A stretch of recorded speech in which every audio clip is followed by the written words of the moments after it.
অসমে চলছে নির্বাসন, নামে নীতি আসলে নিধন।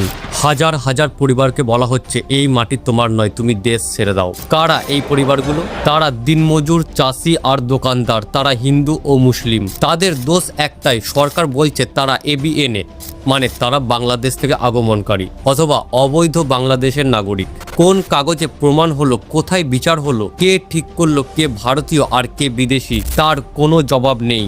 তবে উচ্ছেদ হচ্ছে জোর করে, জুলুমে, বুলডোজারে। ছোট ছোট বাচ্চা ঘর হারাচ্ছে, বৃদ্ধ বাবা মা গাছের তলায় বসে জীবন অতিবাহিত করছেন। জমি চাষ করা কৃষক আজ পরিচয়হীন ভিখারি। বিরোধীরা বলছে এই নীতি আসলে ধর্মভিত্তিক। যাদের টার্গেট করা হচ্ছে তারা অধিকাংশ মুসলিম। তাদের জন্ম এই দেশেই, তবুও কিন্তু তারা আজকে নাগরিক নয়, তারা অপরাধী এবং বহিরাগত। এটি কেবল উচ্ছেদ নাকি রাজনীতির নাম করে জনগণকে ভয় দেখানোর একটা উদ্দেশ্য? জানো এই মানুষগুলোর অপরাধ কি? ওরা দরিদ্র, ওরা প্রান্তিক এবং ওরা সংখ্যালঘু। আর সবচেয়ে বড় কথা হলো ওরা ভোট ব্যাংক নয়। তাদের ঘর ভাঙলে কোনো ভোট নষ্ট হয় না, বরং ভোট বাড়ে। ভোটে ধর্ম চললে বিচার কিন্তু থেমে যায়, আর থেমে যায় আমাদের চোখও। আজ যদি আমরা চুপ থাকি তাহলে কালকে কে নাগরিক থাকবে সেটা ঠিক করবে রাজনীতি না সংবিধান?